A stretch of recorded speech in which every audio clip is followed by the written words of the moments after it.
அல் இஹ்சான் என்றால் பிற மனிதர்களுக்கு சகோதரர்களே நலவு நாடுவது, பிற மனிதர்களுக்கு உதவி செய்வது, பிற மனிதர்களுக்கு உதவி உத்தாசையாக நடந்து கொள்வது. இந்த எங்களுடைய நாட்டில் ஏற்பட்டிருக்கக்கூடிய மிகப்பெரிய பலகீனம் என்று சொல்லலாம்.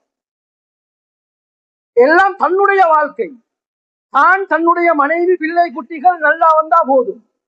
பிற மக்களுக்கு உதவி ஒரு காலத்தில் இருந்தது, இன்று முழுமையாக சகோதரர்களே இல்லாமல் போயிருக்கிறது. ஒரு விடயத்தை தெளிவாக விளங்குவோம். இஸ்லாம் இந்த அளவுக்கு வளர்ச்சி அடைந்ததற்கு மிகப்பெரிய காரணம் என்ன தெரியுமா? கண்ணியமானவர்களே, எங்களுடைய குணம், எங்களுடைய உதவி உத்தாசை, எங்களுடைய நலவுகள் தான் சகோதரர்களே, நாம் பிறருக்கு செய்த நலவுகள் தான் இந்த அந்நிய நாட்டில் கூட நாம் முஸ்லிம்களாக நாம் வாழ்கிறோம். எனவே கண்ணியமானவர்கள், இந்த வாழ்க்கையை எங்களுடைய வாழ்க்கையாக நாம் மாற்றிக் கொள்வோம். சுலைமான் அர்-ரஹீலி என்று சொல்லப்படக்கூடிய சமகால அறிஞர் ஒரு ஆச்சரியமான ஒரு சம்பவத்தை பதிவு செய்கிறார். அவர் சொல்லுகிறார், சமகாலத்தில சில காலங்களுக்கு முன்பதாக தெளிவாக நுணுக்கமாக கேட்போம். ஒரு செய்தி கிடைத்தது. ஒரு முஸ்லிம் கிராமம், பள்ளி வாயல்களும் இல்லாமல், தண்ணீர் வசதி இல்லாமல் வாழ்ந்து கொண்டிருக்கிறார்கள் என்ற ஒரு செய்தி கிடைத்தது. உடனடியாக நாம் சவுதி நாட்டில சில அறிஞர்களை பிடித்து, சில செல்வந்தர்களை பிடித்து, அந்த காலத்தில தேவையாக இருந்த அந்த பணத்தொகையை நாம் அவர்களுக்கு அனுப்பி வைத்தோம். பள்ளியை கட்டுவதற்காக வேண்டி, தண்ணீர் வசதி, கிணறு தோண்டி தண்ணீர் வசதியை ஏற்படுத்துவதற்காக வேண்டி நாம் பணத்தை அனுப்பி வைத்தோம். அனுப்பி வைத்துவிட்டு நாம் சொன்னோம், பக்கத்திலே இருக்கக்கூடிய ஒரு அந்நிய கிராமம் இருக்கிறது. 350 குடும்பங்கள் அந்த கிராமத்திலே வசித்துக் கொண்டிருக்கிறார்கள். எனவே இந்த பள்ளியை கட்டி தண்ணீருடைய ஏற்பாடையும் செய்து, பக்கத்தில் இருக்கக்கூடிய அல் கரியத்துல் முஜாவிரா, பக்கத்தில் இருக்கக்கூடிய அந்த அந்நிய கிராமத்தையும் அவர்களுக்கும் தண்ணீரை தேவைப்பட்டால் கொடுத்து உதவி செய்யுங்கள். இவ்வளவுதான். பணம் வந்தடைந்தது, உதவி செய்தார்கள். பணம் வந்தடைந்தது, பள்ளியை நல்ல முறையில் கட்டினார்கள், கிணறு தோண்டினார்கள். அண்டையுடைய முதலாவது நாள் பள்ளி தலைவர் அந்நிய அந்த கிராமத்துடைய தலைவரிடம் போய் சொன்னார், உங்களுக்கு தண்ணீர் தேவைப்பட்டால் எங்களுடைய இந்த கிணற்றில் வந்து எடுத்துக்கொண்டு பாவிக்கலாம், உங்களுக்கு அனுமதி தருகிறோம் என்று சொன்னார்.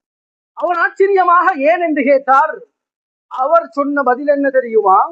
தலைவர் சொன்ன பதில் என்ன தெரியுமா?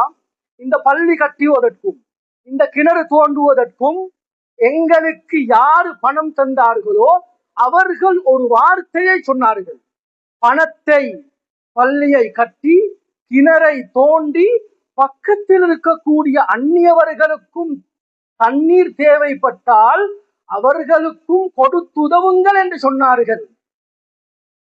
கண்ணியமான சகோதரர்களே, அவருடைய உள்ளத்தில் ஒரு விதமான மாற்றம். இந்த செய்தியை முழு ஊருக்கும் அறிவித்தார்கள், தண்ணீரை பாவித்தார்கள். அந்த சுலைமான் அர்-ரஹீலி என்று சொல்லப்படக்கூடியவர் சொல்கிறார், ஒரு மாதம் கடக்கவில்லை, எங்களுக்கு செய்தி கிடைக்கிறது, அந்த பக்கத்திலே இருக்கக்கூடிய அந்த அந்நிய கிராமத்திலே வாழக்கூடிய 350 குடும்பமும் இஸ்லாத்தை ஏற்றுக் கொண்டிருக்கிறார்கள். கண்ணியமான சகோதரர்களே, அல் இஹ்சான் நல்ல குணம் என்பது நிச்சயமாக இஸ்லாத்தை அவர்களுக்கு கொண்டு போய் சேர்க்கும். எம்முடைய பேச்சாற்றலின் மூலமாகவோ, எம்முடைய பணபலத்தின் மூலமாகவோ, எங்களுடைய அறிவாற்றலின் மூலமாகவோ, எங்களுடைய சக்தியின் மூலமாகவோ இஸ்லாத்தை கொண்டு போய் சேர்க்க முடியாது. இரண்டாவது சகோதரர்களே, விருந்தோம்பல். சகோதரர்களே, தெளிவாக விளங்குவோம். இந்த யாரு சரி எங்க வீட்டுக்கு வாரண்டா, நாங்க கோல் பண்ணினா முதலாவது சொல்ற விஷயம், நாங்க இந்த பிரயாணத்தில் இருக்கிறோம் அல்லது நாங்க இந்த இடத்துக்கு போக போறோம், வேறொன்றுமல்ல, விருந்தோம்பல இல்ல இல்லாமல் செய்யறதுக்காக வேண்டி.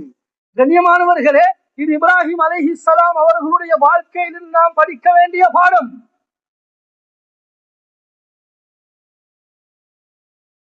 இப்ராஹிம் அலைஹிஸ்ஸலாம் அவங்களை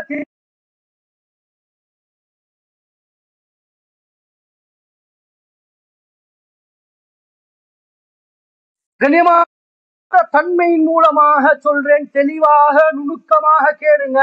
இன்றைக்கு உலகத்துல இஸ்லாம் மிக முக்கியமான ஒரு காரணமும் இதுதான். 1992 ஆண்டு துருக்கிஸ்தான் நாட்டை சேர்ந்த ஒரு மனிதர் சொல்கிறார், துருக்கி நாட்டுக்கு என்னுடைய மனைவி, என்னுடைய வயது முதிர்ந்த பெற்றோர்கள், என்னுடைய 2 குழந்தைகளோடு சேர்ந்து ஒரு சுற்றுலா போகணும். எங்கு? துருக்கி நாட்டுக்கு, இஸ்லாமிய நாடு. மாலை நேரமாகிவிட்டது, ஒரு பின்தங்கிய பிரதேசத்துல போக வேண்டிய நிலைமை.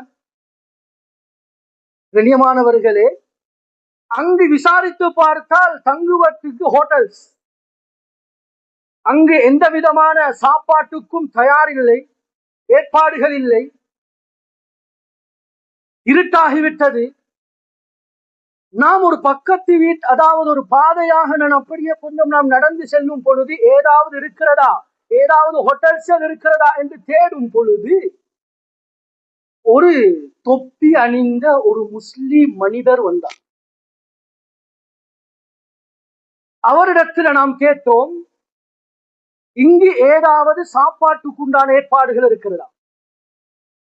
இவர்கள் சென்றவர்கள் கிறிஸ்டியன்ஸ்.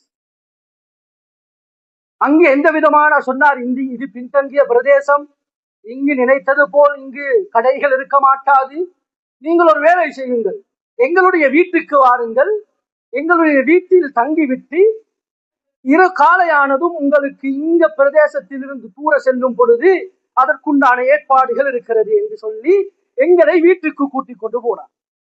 கண்ணியமானவர்களே, தெளிவாக நுணுக்கமாக விளங்குவோம்.